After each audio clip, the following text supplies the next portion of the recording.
പത്രം മാറ്റിൻ്റെ പുതിയ എപ്പിസോഡിലേക്ക് എല്ലാവർക്കും സ്വാഗതം. അനി അനാമികയെ ഡിവോഴ്സ് ചെയ്യാൻ തീരുമാനിച്ചിരിക്കുകയാണ്. എന്നിട്ട് അനാമികയോട് പറയുന്നുണ്ട്, ഇനി നിൻ്റെ കൂടെ ജീവിക്കാൻ എനിക്കാവില്ല. അനാമിക അതിന് ഞാൻ എന്ത് ചെയ്യണമെന്ന് ചോദിക്കുമ്പോൾ അനി ഡിവോഴ്സ് പേപ്പർ കാണിക്കുകയാണ്. എന്നിട്ട് പറയുകയാണ്, ഞാൻ ഈ തീരുമാനമെടുത്തിരിക്കുകയാണ്. തീർച്ചയായും ഈ വീട്ടിലുള്ളവരെല്ലാം ഇതിന് സമ്മതിക്കുകയില്ല. എന്നാൽ എനിക്ക് വേറെ വഴിയില്ല. അതുകൊണ്ട് ഞാൻ ഈ തീരുമാനത്തിൽ എത്തിയിരിക്കുകയാണ്.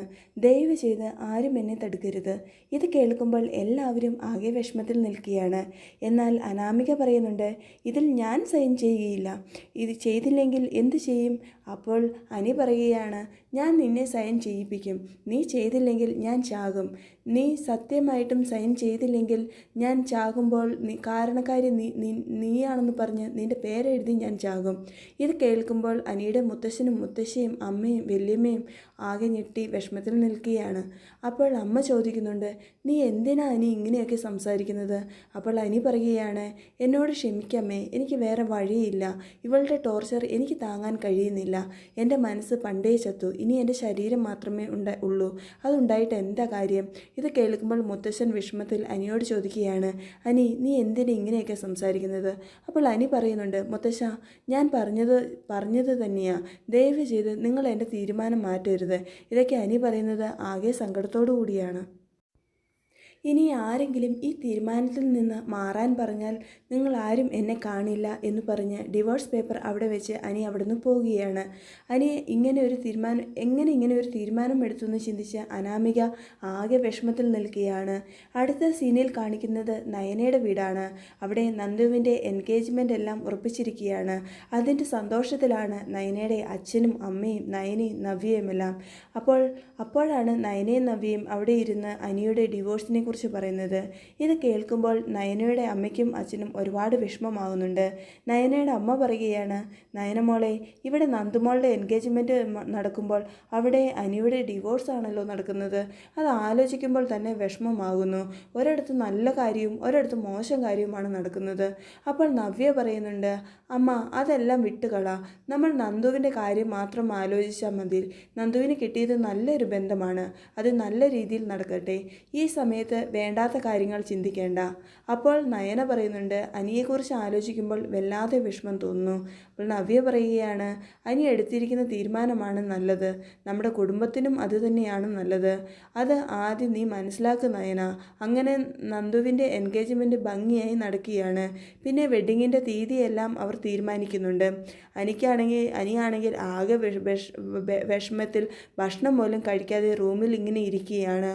അപ്പോൾ അനിയുടെ അമ്മ അനിയുടെ അടുത്ത് വന്ന് ഭക്ഷണവുമെല്ലാം എടുത്ത് റൂമിൽ നൽകുന്നുണ്ട്. അപ്പോൾ എനിക്ക് വേണ്ട അമ്മ, ഇതൊന്നും എനിക്ക് കഴിക്കാൻ തോന്നുന്നില്ല എന്ന് അനി പറയുകയാണ്. ഇത് കേൾക്കുമ്പോൾ അമ്മ പറയുന്നുണ്ട്, അനി നീ ഞങ്ങളെ എന്തിനെങ്ങനെ വിഷമിപ്പിക്കുന്നത്? നിൻ്റെ അച്ഛനും അമ്മയും എത്ര വിഷമിക്കുന്നുണ്ടെന്ന് നിനക്കറിയാമോ? ഇന്ന് നന്ദുവിൻ്റെ വെഡ്ഡിങ് കാർഡ് ഇവിടെ കൊണ്ടുവന്ന് തന്നു. അവളുടെ കല്യാണത്തെക്കുറിച്ച് ആലോചിച്ചപ്പോൾ എനിക്ക് നിന്നെയാണ് ഓർമ്മ വന്നത്. ഞാൻ അപ്പോൾ നിന്നെക്കുറിച്ചാണ് ചിന്തിച്ചത്. നിനക്കെന്താ വേറെ കല്യാണം കഴിച്ചുകൂടെ? നടന്നതെല്ലാം ഒരു മോശ സ്വപ്നമായി കണ്ട് മറന്നുകള ഇനി. നീ പറഞ്ഞാൽ നിനക്ക് വേണ്ടി ഞാൻ നല്ലൊരു പെണ്ണിനെ കണ്ട് കല്യാണം കഴിപ്പിക്കും. ഇത് കേൾക്കുമ്പോൾ അനി ദേഷ്യത്തോടെ പറയുകയാണ്, അമ്മ എന്താ പറയുന്നേ? അമ്മയ്ക്കൊന്നും മിണ്ടാതിരിക്കാൻ പറ്റുമോ? അമ്മ പറയേണ്ടതൊന്നും അല്ല പറയുന്നത്. അമ്മ എന്താ പറയുന്നതെന്ന് എനിക്കറിയില്ല. ദയവ് ചെയ്ത് ഈ ഭക്ഷണം എടുത്തുകൊണ്ട് പോ. എനിക്ക് വേണ്ടി ഞാൻ അപേക്ഷിക്കുകയാണ്. ഒന്ന് പോ പ്ലീസ്. ഇങ്ങനെ പറയുമ്പോൾ അമ്മ അവിടുന്ന് വളരെ സങ്കടത്തോടെ പോവുകയാണ്. ആ സമയത്ത് ഇതെല്ലാം കേട്ടുകൊണ്ട് അനിയുടെ അച്ഛൻ അവിടെ വരുന്നുണ്ട്. അച്ഛൻ അനിയോട് പറയുകയാണ്, നിൻ്റെ ഇപ്പോഴത്തെ അവസ്ഥയ്ക്ക് കാരണം ഈ ഞാൻ കൂടിയാണ്. നീ എന്നോട് ക്ഷമിക്കുമോനെ? അങ്ങനെ പറഞ്ഞ് അച്ഛൻ കരയുകയാണ്. എന്നിട്ട് അച്ഛൻ അനിയെ കെട്ടിപ്പിടിച്ച് കരഞ്ഞുകൊണ്ട് അവിടുന്ന് പോകുകയാണ്. ഇതിൻ്റെ ഇടയിൽ നന്ദുവിനെ കല്യാണം കഴിക്കാൻ പോകുന്ന ചെക്കനോട് അനാമിക നന്ദുവിനെക്കുറിച്ച് വേണ്ടാത്ത കാര്യങ്ങൾ പറയുന്നുണ്ട്. നന്ദു നിങ്ങൾക്ക് പറ്റിയ ആളല്ല. നന്ദു ആൺകുട്ടികളുടെ കൂടെ എപ്പോഴും കറങ്ങി നടക്കുകയാണ്. ഒത്തിരി റൗഡികളുമായിട്ടാണ് നന്ദുവിൻ്റെ കൂട്ട്. നിങ്ങൾ അനിയെന്ന് പറഞ്ഞ ആളെക്കുറിച്ച് കേട്ടിട്ടുണ്ടാകുമല്ലോ. ഇപ്പോഴും അനിയുമായി നന്ദുവിന് ബന്ധമുണ്ട്.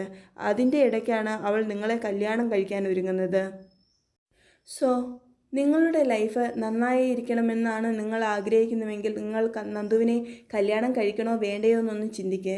ഇത് കേൾക്കുമ്പോൾ അദ്ദേഹം അനാമികയോട് പറയുന്നുണ്ട്, അനാമികയെ, നന്ദുവിനെ ഞാൻ എന്നു മുതൽ കണ്ടുവോ അന്നു മുതൽ എൻ്റെ വൈഫായി ഞാൻ തീരുമാനിച്ചു.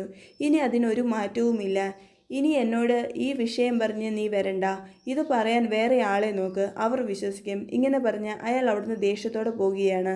അനാമികയ്ക്കാണെങ്കിൽ പോയ കാര്യം നടന്നില്ലല്ലോ എന്നുള്ള വിഷമത്തിൽ ഇങ്ങനെ നിൽക്കുകയാണ്. പിന്നെ കാണുന്നത് അനാമിക അനിയെക്കുറിച്ച് ഇങ്ങനെ ചിന്തിച്ച് ആകെ വിഷമിച്ചിരിക്കുകയാണ്. അനിയുടെ ഈ അകൽച്ച അനാമികയെ ഒരുപാട് വിഷമിപ്പിക്കുന്നുണ്ട്. എന്നാൽ പോലും അനാമിക അനിക്ക് ഇഷ്ടമില്ലാത്ത കാര്യങ്ങൾ തന്നെയാണ് ചെയ്തുകൊണ്ടിരിക്കുന്നത്.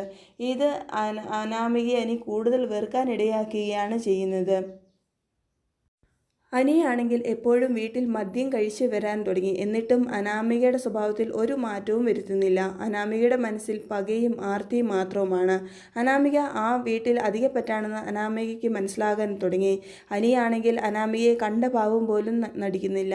വീട്ടുകാരെല്ലാം സപ്പോർട്ട് ചെയ്ത് നിൽക്കുന്നത് അനിക്ക് വേണ്ടിയാണ്.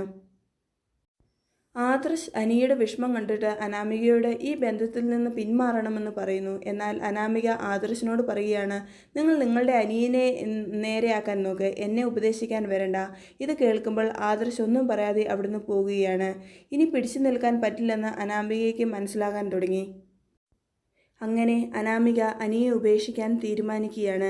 ഇത് എല്ലാവർക്കും വലിയ ഞെട്ടലുണ്ടാക്കുന്നുണ്ടെങ്കിലും സന്തോഷവുമാകുന്നുണ്ട്. അങ്ങനെ അനാമിക അനിയുടെ വീട്ടിൽ നിന്നും മാറി താമസിക്കുകയാണ്. പിന്നീട് കാണിക്കുന്നത് അനിയും അനാമികയും കോടതിയിൽ സെപ്പറേഷനാകാൻ പോകുന്നതാണ്. അങ്ങനെ അവർ കോടതിയിൽ സെപ്പറേഷന് വേണ്ടി കേസ് വാദിക്കുന്നു.